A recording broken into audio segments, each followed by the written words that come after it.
The Navy birthday is special to me in a couple of ways. The most obvious and somewhat cliche is the adage that the Navy is older than the country. The Navy's birthday predates, the signing of the Declaration of Independence, 1776 and all of that. And that is a point of pride. Even before the United States was a country, there was a broad realization that a maritime nation separated from most of the rest of the world by oceans needed to be a maritime nation and needed to be able to protect itself on the high seas. And so the existence of what led into being the U.S. Navy with such a long lineage behind it is an acknowledgement of that fact. The number to the birthday, and for 246 years we've been providing security to our borders, to our nation, and projecting power and having a presence forward to maintain stability, beyond our borders, and working with our partners. That I'm a part of a rich and efficient fighting force that's still in existence to protect our national interest. The opportunity to celebrate the greatest Navy in this world. It's a time for us to look back on why this Navy was created.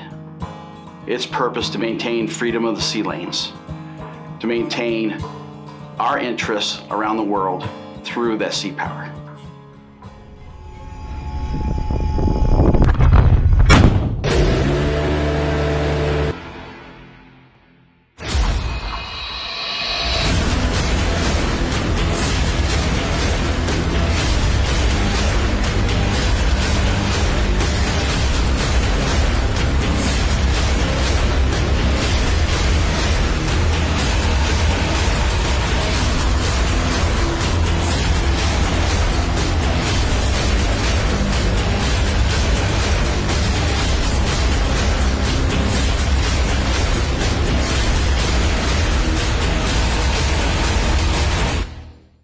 One of the Navy's most historical milestones that I'm most proud of actually resonates with me as a diver, and that was really being on the leading edge of driving to the boundaries of the man in the sea.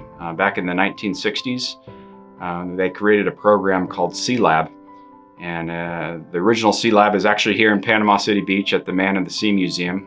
It was a program that now allowed divers to go to depth and work on projects and stay there for days and weeks at a time. So the science with diving is, depending on the depth that you go to, the deeper you go, the shorter amount of time you can go down there without having to do what's called decompression.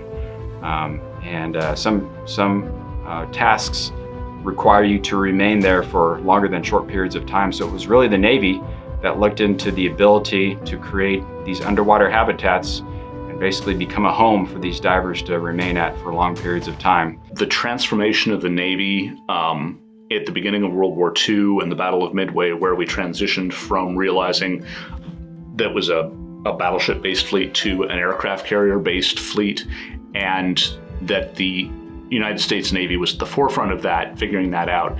That's one example of many where the U.S. Navy has been at the forefront of discovering that the world is not static, things change, and the organization that adopts the correct change fastest is the one that will win. And the Navy's been at the forefront of that many times.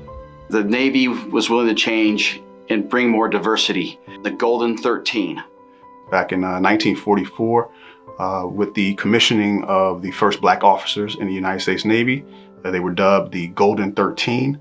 In actuality, it was about 16 enlisted servicemen were recruited to participate in this officer training out in Great Lakes. All 16 of them passed through the training, and 13 of them were commissioned as officers. So I know that without their commitment, without their dedication to a cause, that I wouldn't be able to be an officer in the United States Navy today, or being blessed with the opportunity of command. Every day I put on this uniform, what comes to my mind is the American flag and the freedom that it represents, and that this cloth represents that. Service to my country and also protection for those that I love. I don't take for granted the fact that for us to enjoy a lot of the comforts that we have, people had to sacrifice for that. And so whenever I put the uniform on, I realize I'm a part of that legacy, and that I do it to carry it forward or pay it back. It's definitely an artifact of the past in a lot of cases, and that in some ways is anchoring in that the Navy has maintained its role and its traditions and its distinctiveness as, anybody who sees me wearing a Navy uniform knows I'm a member of the Navy. And they know exactly what that means, and that khaki uniform, those whites, even the NWU's conveys that I am part of a group of people who do a certain thing. It's humbling when I look to the left and to the right of me and see, my brothers and sisters in arms wearing the same cloth as I do, with all one mindset of, protecting, defending our nation, upholding the values of our Constitution. It's awesome. So I joined the Navy because I wanted to become part of something that was bigger than myself and also to see the world. I'm from a small island, and so joining the Navy gave me an opportunity to kind of broaden my perspective and also broaden my viewpoint on life. To be able to have a career, 2, get the GI Bill so I can continue my education, and then 3, to serve. Like a lot of people did, because it was a family thing. My dad had been in nuclear submarines right out of college, and although he only served active duty for 4 years, that conditioned the plaques on the wall and the dinner table conversations and a lot of how he lived his life.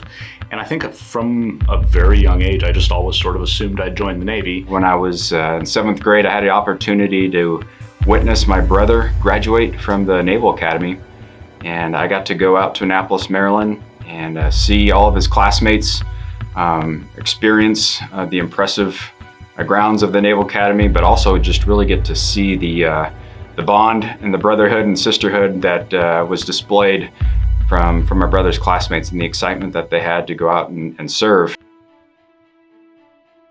Out of honor, courage, and commitment, the one that resonates most with me is honor.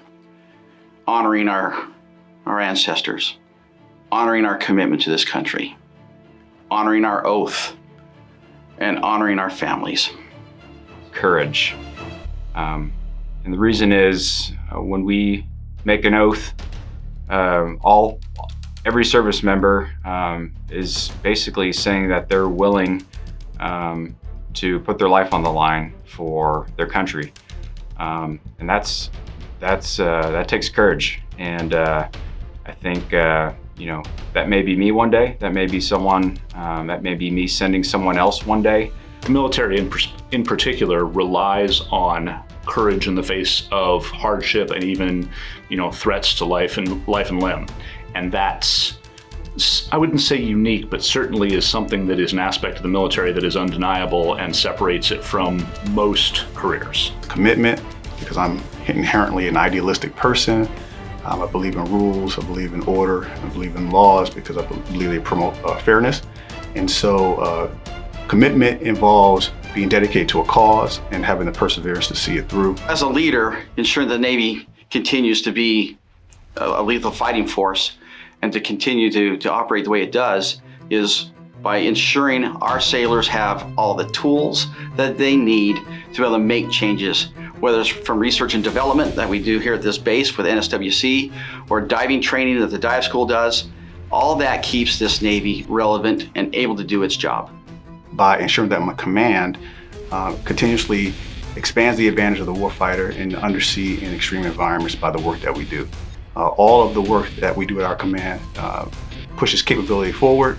We're inherently an experimental command, so we're always pushing the envelope to provide more capability and ingenuity to the fleet. So it's encouraging folks to continually develop their competence, but also there's a leadership component to that. And you got to build leaders. You got to build leaders that are sound in decision making, leaders that can lead folks in tough times, and sometimes there's not an easy answer.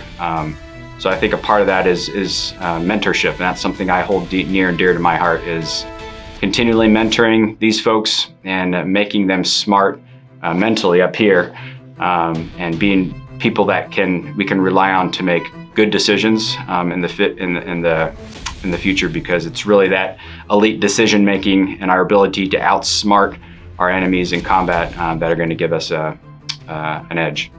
Foster people's growth, encourage, and set the stage for the folks who do the actual work, the actual engineering work and testing work and sustainment and support fleet interaction, going out there on the waterfront and actually, putting hands to wrench and hands to the plan, designing things, testing things, and making sure that they're going to work. I don't do any of those things. But as a leader, I can make sure to the best of my ability that the people who do those have the best possible work environment and the best support and are encouraged and aware of the importance of what they do, so they're enthusiastic about it and want to keep going. I feel very proud of the rich heritage that we have in the Navy, and that I've been able to have just a small part of it. And granted, I've done this for 33 years, but the Navy will continue to go on long after I'm gone, just as it continues to go on before I ever came in. So I'm very, very happy that we're here to make that difference. And it's really, the glue that keeps, folks in uniform together, across generations. When I think about some of the folks that served before me, in World War II, the war in the Pacific, or the tanker wars, or, wars even before that, and the bravery and courage and just it's humbling to think about those folks. And I wonder sometimes if I was in their shoes, if I'd be able to do what they did. So it's that heritage, I think, that really bonds us together, whether it was in the 1800s, 1900s, or today. I feel a sense of connectedness as part of the rich heritage of the Navy. Certainly the Navy has a long and connected history. I think it's different from friends of mine that have been in the Army, for example, where they can trace back their unit's lineage back to the Civil War and back to, even before that in some cases. Certainly with the Navy, ships come and go, commands come and go, and loyalty to a particular hull or base or command passes as soon as that does. So in my case, the loyalty and the sense of heritage is more to the Navy as a whole. Simply just makes me feel very, very proud. I know that when I retire, I have done my part, and I'm very grateful and blessed to have the opportunity to do so.